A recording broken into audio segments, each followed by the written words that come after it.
A compra de veículo usado não requer cuidado só com as condições do automóvel. Tanto o antigo quanto o atual proprietário, eles devem ficar atentos às questões burocráticas que envolvem uma transferência, pois pendências com a documentação pode gerar grandes problemas. Para explicar um pouquinho para a gente o assunto e dar algumas dicas que a gente possa evitar qualquer transtorno relacionado à transferência de veículos, eu converso agora ao vivo com o superintendente regional do Detran de São Paulo, Eduardo Chaves. Seja muito bem-vindo ao nosso Santa Receita. Muito obrigado, Ave, pela oportunidade de falarmos um pouquinho desse assunto tão importante no nosso dia a dia. Com certeza, viu, Edu? E é bem isso mesmo, sabe? Quando a gente vai fazer, que daí vem aquele monte de dúvida, né? A primeira delas, quais documentos eu preciso ter para fazer a transferência do carro?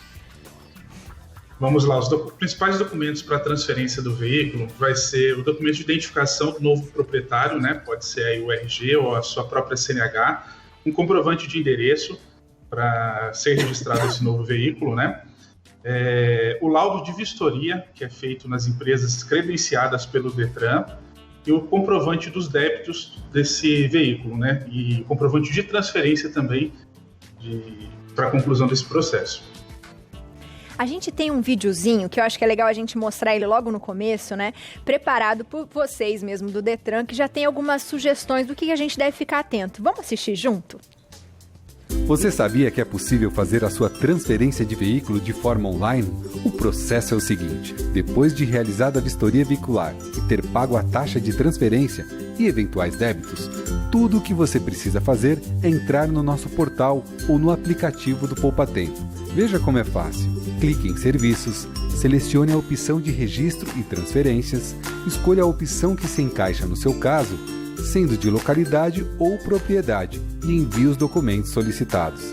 Pronto! Agora é só esperar o retorno da equipe do Detran no seu e-mail. É o Detran cada vez mais digital. Hoje em dia, né, Edu, muitas coisas estão sendo feitas pela internet, que facilita bastante, mas às vezes a gente fica com bastante dúvida.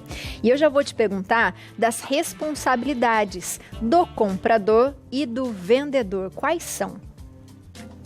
Bom, vamos começar pelo vendedor, né? O vendedor, ele tem aí por lei, conforme o Código de Trânsito Brasileiro, a obrigação de informar o órgão executivo de trânsito, ou seja, o Detran, de que aquele veículo foi vendido. Por sua vez, o comprador, ele tem a obrigação de efetivar a transferência desse veículo no prazo de 30 dias, sob pena aí de multa, né, e prejuízos aí na sua CNH, no caso a pontuação. E depois que ele fez isso, por exemplo, a gente tem todos esses documentos, estou efetuando a compra, mas aconteceu da pessoa que comprou, ela mora num estado e foi comprar em outro lugar. Como é que faz? Tem uma diferença dessa transferência? É importante destacar que cada estado, cada Detran tem um procedimento, apesar da legislação ser um âmbito federal, mas casos particulares aí transcorrem de forma diferente em cada Detran. Então, o que nós sugerimos? Que se o veículo for transferido de um estado para o outro, seja realmente concluído todo o procedimento, toda a pendência existente no prontuário desse veículo no estado de origem, para que quando for efetivada a nova transferência para o estado, o cidadão ele não tenha dificuldade alguma, fica alguma pendência no estado de origem, né? E essa documentação, ela só consegue seguir adiante depois que a gente paga todas as dívidas, né? Por exemplo, IPVA, ou se tiver alguma coisa em atraso, multas. Como que a gente consegue verificar isso, Edu? Sim, para a efetivação da transferência do veículo, deve ser sanado toda a pendência em relação a tributo e multa, né? No Detran, no estado de São Paulo, através do portal do Detran, existe a possibilidade aí do novo proprietário fazer todo tipo de consulta do veículo, seja em relação a débito ou restrição. E aí, assim que fez esse pagamento todo, ele pode fazer isso tanto online, da forma como a gente disse ali, entrando no site do Detran, e qual outra forma da gente fazer essa transferência? Hoje o Detran ele disponibiliza inúmeros serviços aí online, né? Atualmente, devido à fase emergencial que nós estamos passando aqui no estado de São Paulo, os postos de atendimento do Detran e do Poupa Tempo estão fechados. Então, a alternativa de andamento nesse processo de transferência é através do portal, em um processo 100% online, sem burocracia alguma, total facilidade aí para que o cidadão possa ser atendido nesse procedimento de transferência de veículo. E mesmo diante da pandemia, Edu, a gente sabe que às vezes as pessoas não conseguem, teve problema com a internet, ela corre o risco de levar uma multa se isso não for feito no prazo dos 30 dias? Sim, o Código de Trânsito Brasileiro ele prevê no seu artigo 134 que se realmente não for efetivada a transferência no período de 30 dias, sofre realmente a penalização. Então não deixe para a última hora, providencie aí a transferência do veículo no site do Detran, no site aí do Poupa Tempo, existe toda a relação de documentos, o passo a passo que o cidadão deve seguir para efetivar esse procedimento. A gente tem 2 perguntinhas para você aqui do WhatsApp e eu já vou para elas. É do Wagner de São Paulo. Boa tarde, eu tenho uma dúvida sobre transferência de veículos. Realizei a compra de um veículo recentemente e consegui ter acesso ao documento de porte obrigatório digital. Porém, não tenho acesso ao recibo de compra e venda. Como eu faço? Obrigada a você, Wagner. E aí, Edu, como ele faz? O Wagner, recentemente foi implantado aí em todos os Detrans, inclusive no Detran do Estado de São Paulo, a TPVE. O que significa isso? É o recibo de transferência de forma digital. Então, não existe mais o documento físico em que o cidadão ele precisa realmente ir até um posto do Detran ou do Poupa Tempo para retirar esse documento. Ele acessando o portal do Poupa Tempo, ele consegue ter acesso a esse recibo de forma digital. Então, basta procurar por ATPVE, pesquisar no nosso portal, que você vai seguir realmente o passo a passo e ter acesso a esse documento de forma 100% digital. É que a gente está acostumado, né, Edu, ainda a receber o verdinho lá com a transferência que a gente guarda em casa, então ainda é tudo muito novo para as pessoas, para todo mundo, né, é muito novo. Tem mais uma perguntinha aqui para você, da Gislene, do Rio Grande da Serra, São Paulo. Boa tarde. Sobre a transferência de veículos, gostaria de saber se há necessidade de realizar o processo de vistoria para fazer transferência em veículos 0 quilômetros. Obrigada a você, Gislene. E aí, Edu?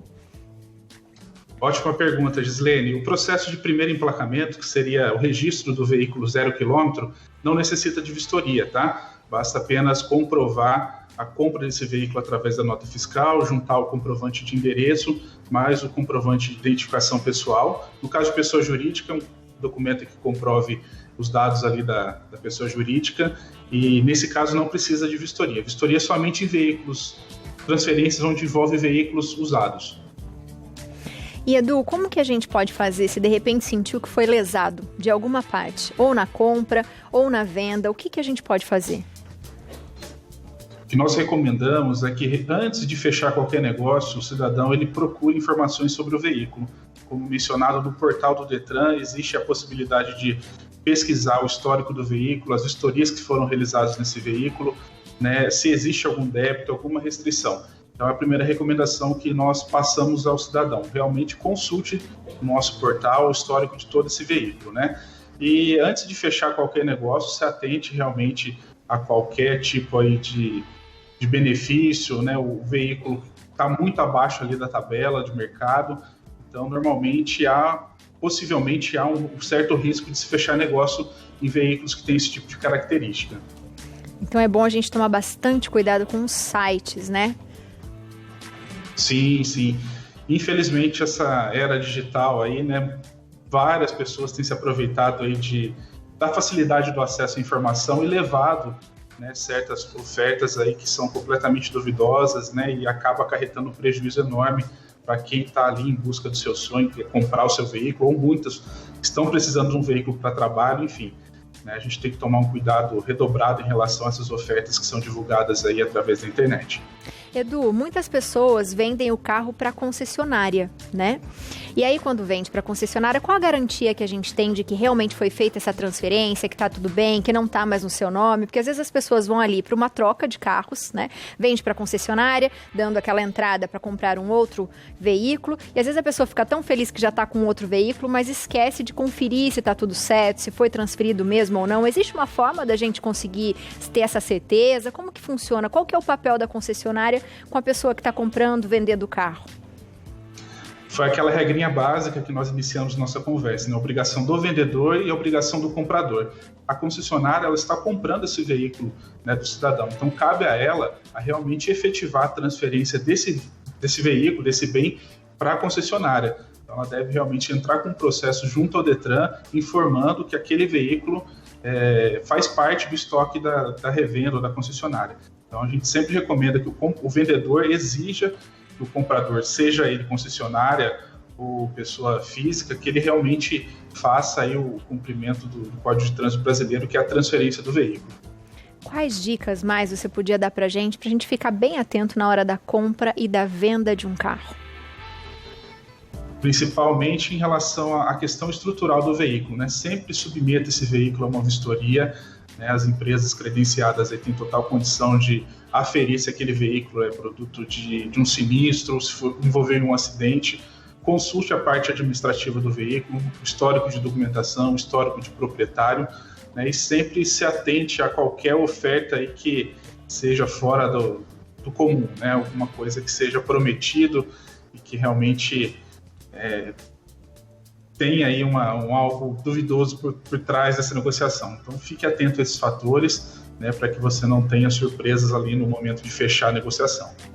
Com certeza, porque são bens, tem valores, tem suor, tem muito trabalho, então que a gente fique atento a tudo que a gente for comprar, principalmente se é um veículo, não é, Edu? Seja muito bem-vindo à nossa casa, muito obrigado por esclarecer pra gente as nossas dúvidas e volte quando quiser. Nós agradecemos a oportunidade aí, o canal disposto a nós, né, a nossa equipe do Detran. Estamos à disposição também, sempre que possível, para a gente levar a informação para o cidadão. Obrigada. Beijo, boa tarde para você. Obrigado.